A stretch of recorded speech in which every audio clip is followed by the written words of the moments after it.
बहुत समय पहले की बात है। एक छोटे से गांव में एक बहुत ही साधारण लड़का रहता था, जिसका नाम अर्जुन था। अर्जुन का जीवन किसी खास उद्देश्य के बिना बस चल रहा था। उसके पास कोई बड़ा सपना या लक्ष्य नहीं था। बस दिन गुजरते जा रहे थे। वह अपने माता पिता के साथ एक छोटे से घर में रहता था और अधिकांश समय खेतों में काम करता था। उसे जंगल में तीर चलाने का बहुत शौक था, लेकिन वह कभी यह नहीं समझ पाया कि उसका जीवन क्यों चल रहा था और वह किस दिशा में जा रहा था। गांव के बुजुर्गों में एक अजीब सी कहानी सुनने को मिलती थी। वे कहते थे कि गांव के पास एक पुराना और घना जंगल था, जहां एक प्राचीन मंदिर था। कहा जाता था कि उस मंदिर में एक अद्भुत शक्ति निवास करती थी, जो किसी के जीवन को बदल सकती थी।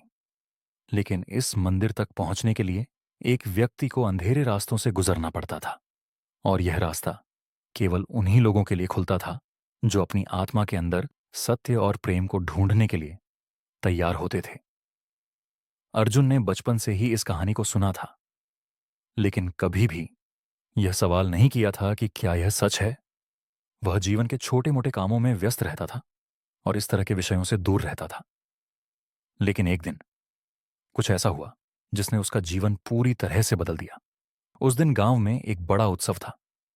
लोग खुशी खुशी तामझाम के साथ तैयारी कर रहे थे।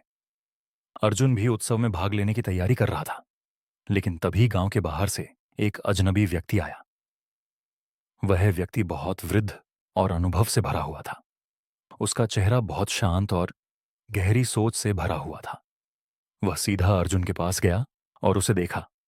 अर्जुन ने आदत से बाहर आकर पूछा, तुम कौन हो और यहां क्यों आए हो? वृद्ध व्यक्ति ने धीरे से उत्तर दिया, मैं वह हूं जिसे तुम हमेशा से तलाश रहे थे, लेकिन तुम्हें पता नहीं था कि तुम क्या ढूंढ रहे थे। तुम्हारे जीवन में जो कमी है उसे मैं पूरा कर सकता हूं।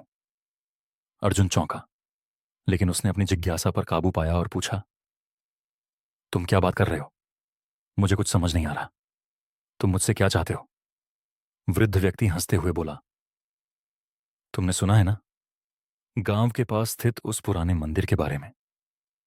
वहां एक अद्भुत शक्ति है जो तुम्हारे जीवन को नया मोड़ दे सकती है। तुम्हें जीवन का उद्देश्य जानने के लिए उस मंदिर में जाने की आवश्यकता है, लेकिन रास्ता अंधेरा है। केवल वही लोग उस रास्ते पर जा सकते हैं जिनके मन में प्रेम और सत्य का प्रकाश हो। अर्जुन को यह बात थोड़ी अजीब लगी, लेकिन कुछ आकर्षण सा महसूस हुआ। उसने वृद्ध व्यक्ति से पूछा, क्या आप मुझे उस मंदिर तक ले चलेंगे? वृद्ध व्यक्ति ने कहा, नहीं अर्जुन, इस यात्रा पर तुम्हें अकेले जाना होगा, क्योंकि यह तुम्हारा रास्ता है। तुम्हें यह तय करना है कि क्या तुम अपनी आत्मा को जागृत करने के लिए तैयार हो। यह रास्ता तुमसे पूछेगा कि तुम अपने जीवन के उद्देश्य को समझने के लिए कितना तैयार हो। अर्जुन थोड़ी देर चुप रहा, फिर उसने अपने मन में संकल्प लिया, ठीक है, मैं जाने के लिए तैयार हूं। मुझे अपने जीवन का उद्देश्य चाहिए। मैं उस रास्ते पर चलने के लिए तैयार हूं। वृद्ध व्यक्ति ने उसे आशीर्वाद दिया और कहा, याद रखना, रास्ते में अंधेरा होगा, लेकिन तुम्हारा सत्य और प्रेम ही तुम्हें मार्ग दिखाएगा। अर्जुन ने उस दिन से अपनी यात्रा शुरू की। जैसे जैसे वह जंगल की ओर बढ़ा, अंधेरा और गहरा होता गया। रास्ता कठिन था और उसे बहुत सारी चुनौतियां और खतरनाक मोड़ आने लगे। कई बार उसने सोचा कि वह लौट जाए, लेकिन फिर उसे याद आया कि यह रास्ता उसके जीवन का उद्देश्य खोजने की यात्रा है। अर्जुन धीरे धीरे जंगल में गहरे उतरता गया। अंधेरे में वह बार बार गिरा, लेकिन हर बार उसने उठकर फिर से चलना शुरू किया। रास्ते में उसे कई बार ऐसा लगा जैसे वह अकेला है, लेकिन फिर भी उसने हार नहीं मानी। जंगल में अजनबी आवाजें, घने पेड़ और ठंडी हवा उसे डराती थी, लेकिन उसने अपनी यात्रा जारी रखी। रात के अंधेरे में अर्जुन ने एक गहरी ध्वनि सुनी। यह एक संगीत की आवाज थी। वह धीरे धीरे उस आवाज की ओर बढ़ा। उसकी आंखों में एक अजीब सा विश्वास था कि यह आवाज उसे कुछ बता रही है। जैसे ही वह उस आवाज के पास पहुंचा, उसने देखा कि एक छोटी सी झील के किनारे एक चमकती हुई रोशनी थी। वह रोशनी मंदिर की ओर जा रही थी। अर्जुन ने सोचा, यह वह रोशनी हो सकती है जो मुझे मेरे जीवन के उद्देश्य को समझने में मदद करेगी। वह मंदिर तक पहुंचने के लिए आगे बढ़ा। जैसे जैसे वह मंदिर के पास पहुंचा, उसकी आत्मा में एक गहरी शांति महसूस हुई। मंदिर के अंदर प्रवेश करते ही एक अलग ही अनुभूति हुई।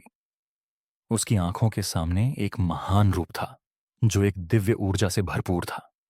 वह उस रूप को देखकर थम गया और नतमस्तक हो गया। तभी वह दिव्य रूप बोल पड़ा, अर्जुन, तुमने जीवन के उद्देश्य को खोजने के लिए जो संघर्ष किया है, वही तुम्हारा असली कर्म है। तुम्हारे भीतर वह शक्ति है जिसे तुम ढूंढ रहे थे। तुम्हें जो मार्ग दिखाया गया था, वह कोई बाहरी मार्ग नहीं था, बल्कि वह तुम्हारे भीतर का मार्ग था। अर्जुन ने हैरान होकर पूछा, तो ये सब मेरे भीतर ही था? मुझे ये सब कैसे पता चलता? दिव्य रूप मुस्कुराया, तुम्हारी यात्रा केवल एक बाहरी यात्रा नहीं थी, बल्कि यह तुम्हारे अंदर की यात्रा थी। तुम्हें अपने सत्य और प्रेम को ढूंढने के लिए दुनिया के अंधेरे रास्तों को पार करना पड़ा। अब तुम अपने जीवन का उद्देश्य जान चुके हो। तुम्हारा जीवन अब उसी दिशा में बढ़ेगा जो तुम्हारे दिल में है। अर्जुन ने आंखों में आंसू लिए। तो अब मुझे क्या करना चाहिए? दिव्य रूप ने कहा, अब तुम अपने जीवन में उस प्रेम और सत्य को फैलाओ।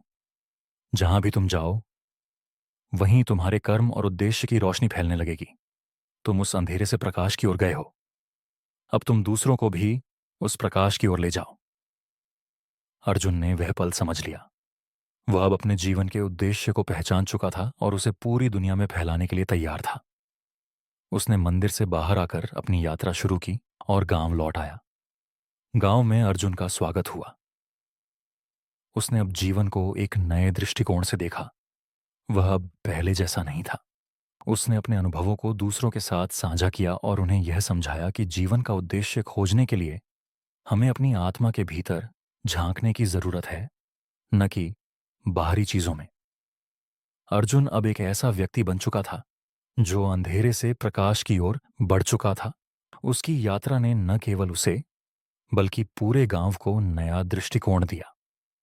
उसने सिखाया कि जीवन का उद्देश्य न केवल बाहर, बल्कि हमारे भीतर भी छिपा होता है।